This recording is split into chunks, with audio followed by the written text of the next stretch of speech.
नमस्ते, मैं हूँ Suman Bansal, tarot card reader, angel card reader.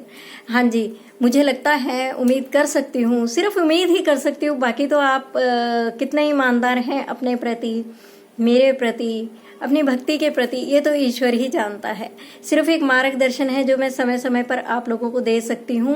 और भले ही ये अफर्मेशंस किसी को काम की लगे या ना लगे, लेकिन सच्चाई है कि एक दिन हमें ये सब फॉलो करना ही होगा, अपने जीवन में उतारना ही होगा। तो ठीक है, आज हम बात करते हैं सिक्स्थ अफर्मेशन की।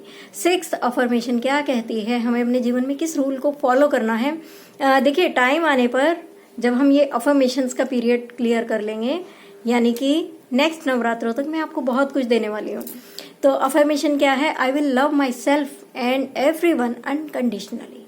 देखिए, आपको अपने आप को भी प्यार करना है। अपने आप को मीन्स अपना भी ख्याल रखना है, क्योंकि मैंने पिछले भी अपने कुछ वीडियोस में कहा था कि साधना ऐसे ही नहीं मिलती। बहुत से नियम होते हैं, बहुत कुछ होता है जिसे कि फॉलो करना होता है।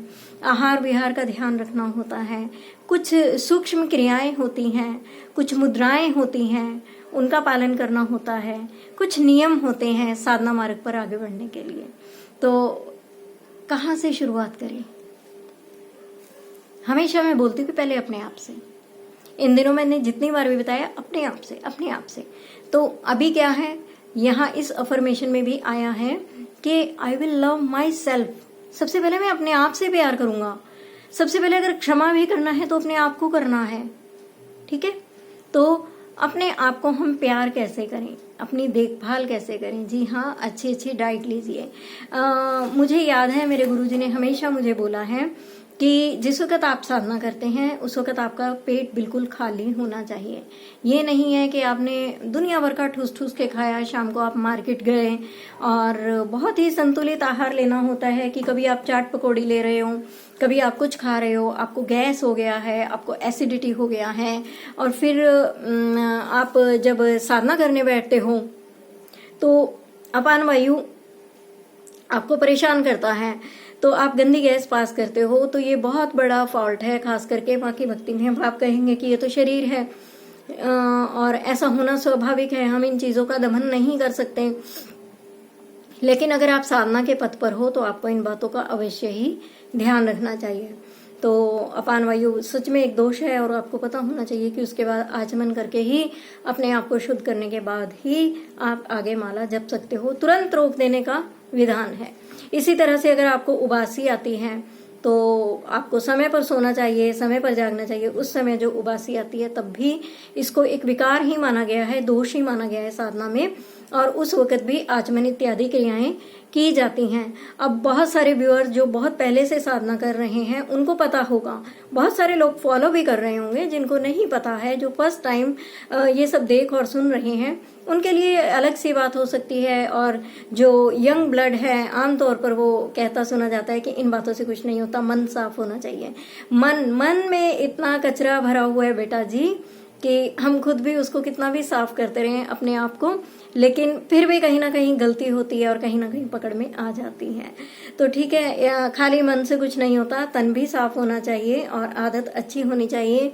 मुद्राओं का पता होना चाहिए, मुद्राओं की प्रैक्टिस होनी चाहिए, और माँ भगवती के प्रेम में डूबा हुआ एक मन होना चाहिए। ठीक है, मुझे याद आता है कि एक बहुत ही कम उम्र का लड़का था जिसने मुझे कॉल की थी और बोला था, बहुत जोश, बहुत भक्ति उसकी बातों से झलक रही थी।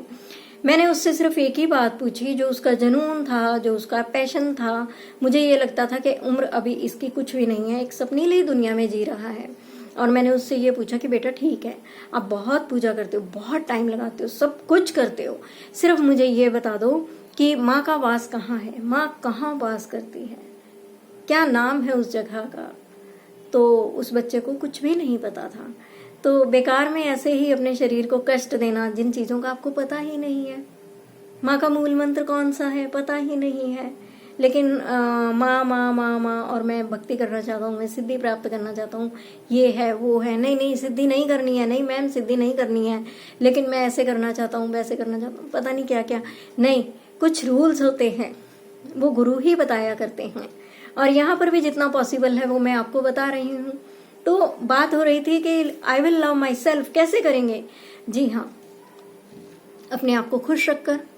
अगर किसी के प्रति द्वेष है, क्रोध है, किसी बात की पीड़ा है, आप भुला नहीं पा रहे हैं, तो आप अपने आप को सजा दे रहे हैं। आपका आहार विहार अच्छा नहीं है, आप अपने आप को डे बाय डे रोगी बना रहे हैं, आप अपने आप को सजा दे रहे हैं। सजा देने में लगे हुए आप दिन रात अपने आप को, तो आप अपने आप से प्यार नहीं करते।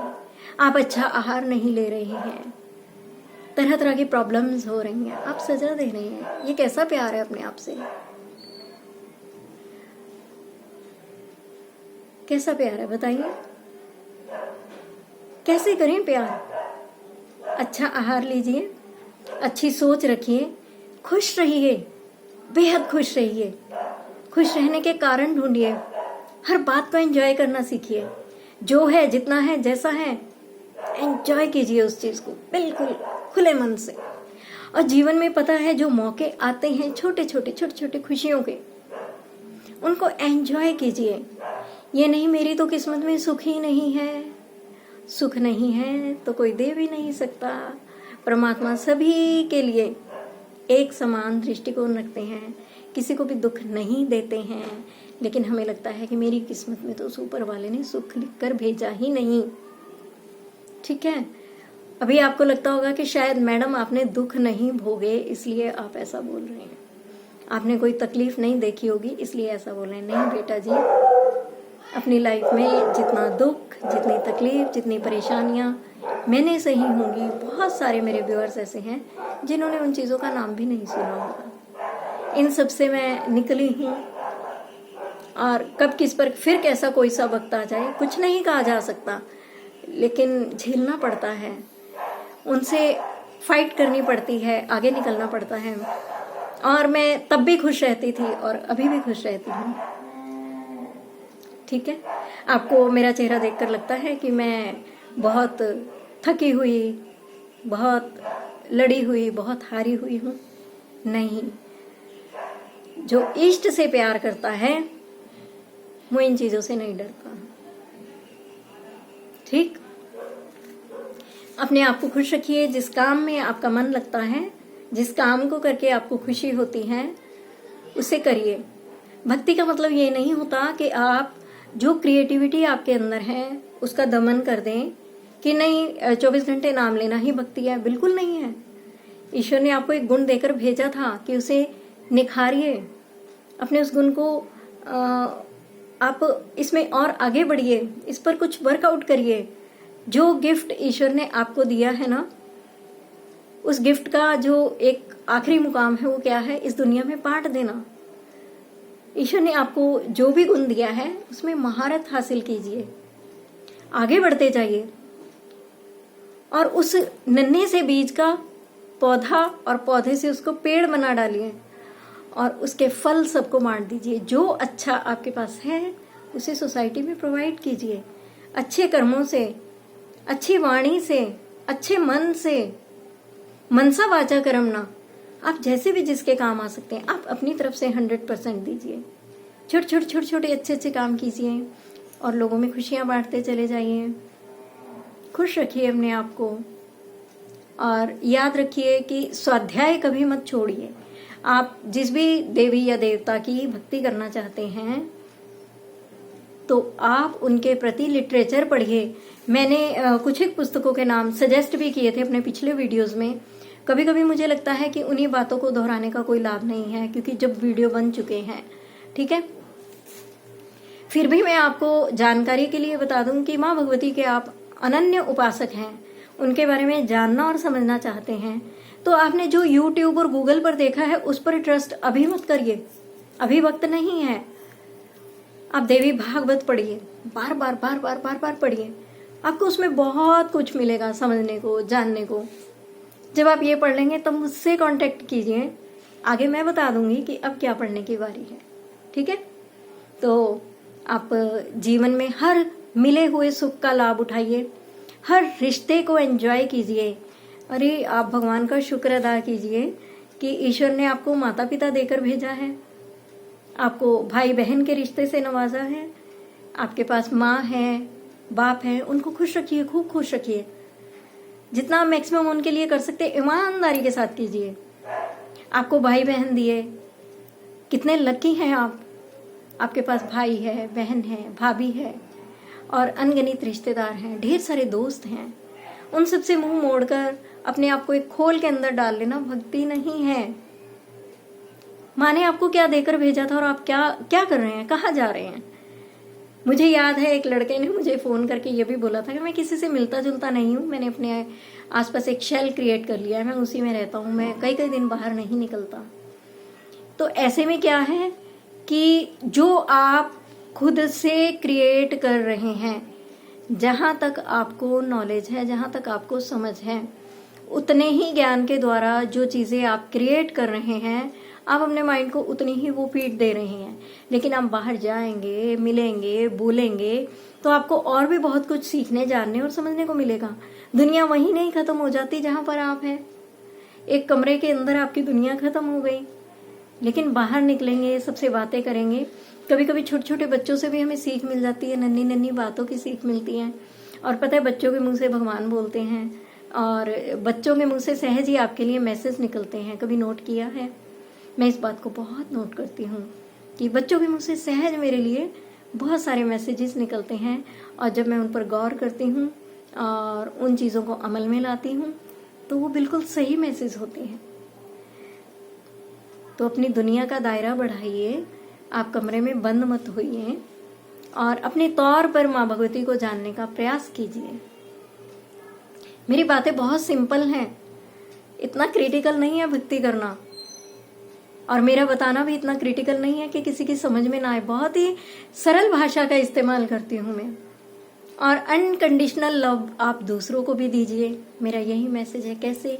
मनसा वाचा कर्मणा, जिसके साथ जो जितना जैसा अच्छा कर सकते हैं। देखिए, ईश्वर ने जब इस सृष्टि की रचना की, स्थावर, जड़ और जंगम सभी प्राणियों की व्यवस्था उसने कितने अच्छे तरीके से की है। आप कभी ध्यान दीजिए कि कहते हैं, एक कहावत बनी है, वो ऐसे ही नहीं बनी कि चींटी के पग नेवर बाजत सो भी साहिब सुनत है। कितनी सी चींटी, कितना सा उसका पग और कितना सा उसका नेवर अर्थात घुंघरू, लेकिन ईश्वर को वो भी सुनाई देता है। यानी घट घट की जानने वाले हैं। मूक पेड़ पौधों की भाषा सुनिए, कितनी आपकी नेगेटिविटी को वो हरते हैं, इतना वो आपको रिलैक्स फील कराते हैं, कितना खाने पीने को देते हैं।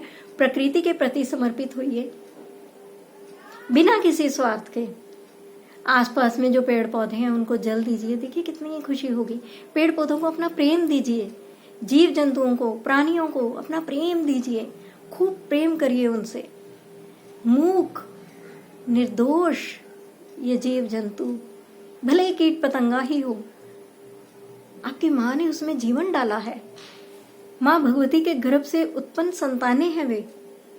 हम ये चीज साक्षात नहीं देख पाते, लेकिन हर दुनिया की वो औरत जिसके अंदर मातृत्व की शक्ति है, वो माँ भगवती का ही रूप है। हर वो जीव जिसमें उत्पन्न करने की क्षमता है, वह माँ भगवती का रूप है। सब में माँ भगवती का रूप देखिए।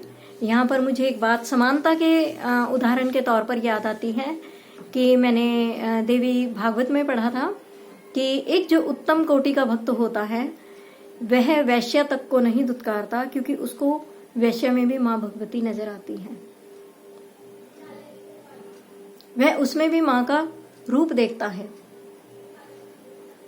सर्वत्र यदि आपसे प्रेम नहीं हो पाता तो ऐसी ही कल्पना कर लीजिए कि जीव मात्र में, मूक प्राणियों में, पशुओं में, वनस्पतियों में सभी माँ का रूप है, और उनकी सेवा कीजिए, उनसे प्रेम कीजिए। ईश्वर ने जब आपके जीवन की व्यवस्था की, आपके लिए माता पिता बनाए ताकि बेहतर देखभाल कर सकें। जब आपके दांत नहीं थे तो आपके दूध की व्यवस्था की। आप बड़े हुए तो नाना भांति के फल, फूल, सब्जियां, अनाज ईश्वर ने प्रदान किए।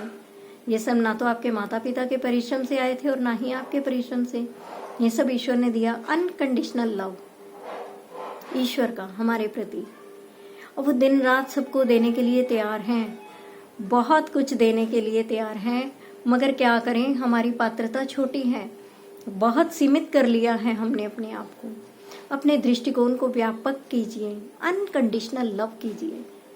ये मत सोचिए कि उसने आपके लिए क्या किया या उसको कदर नहीं है, कीमत नहीं है। नहीं, आप अपना फर्ज अदा करते चलिए, करते जाइए अच्छे कर्म। कभी पलट कर मत देखिए कि क्या मिला क्या नहीं। तो माँ भगवती के पथ पर आगे बढ़ने के लिए माँ भगवती स्वयं प्रेम स्वरूपा है। कल्पना कीजिए उस रूप की, माँ भगवती के ममतामयी रूप की, कैसे झरझर झरझर झरझर प्रेम बरसता है। बहुत सुख, असीम शांति का अनुभव होता है जब माँ भगवती का नाम लिया जाता है। आंखें बंद करके उस रूप की कल्पना कीजिए, कितना सुकून मिलता है, कितनी शांति मिलती है। उसको पाने की चाह में, उसको पाने की राह में माँ भगवती के गुणों को धारण करने का प्रयास कीजिए ना। स्वयं आप स्त्री हैं या पुरुष हैं, माँ स्वरूप हो जाइए, मातृत्व स्वरूप। आप जानते हैं शाक्त जो पुरुष होते हैं, सन्यासी होते हैं, साड़ी क्यों पहनते हैं? वो अपनी फेमिनाइन एनर्जी को रेज करना चाहते हैं, मां स्वरूप हो जाना चाहते हैं। मां को मां की तरह बनकर पाया जा सकता है, बच्चा बनकर भी पाया जा सकता है, लेकिन मां जैसे गुणों को धारण करके मां को पाना जरा भी असंभव नहीं है। करके देखिए। उम्मीद करती हूं कि आज आप यही प्रयास करेंगे, सबसे दिल खोल कर मिलेंगे, सबसे खुश होकर मिलेंगे, सबसे प्यारी प्यारी बातें करेंगे, मीठी मीठी बातें करेंगे। आज के बाद आप गुस्सा बिल्कुल नहीं होंगे, सबको ढेर सारा प्यार करेंगे। और मेरी तरफ से भी आप सबको ढेर सारा प्यार, ढेर सारा, lots of love and lots of blessings to you. Thank you.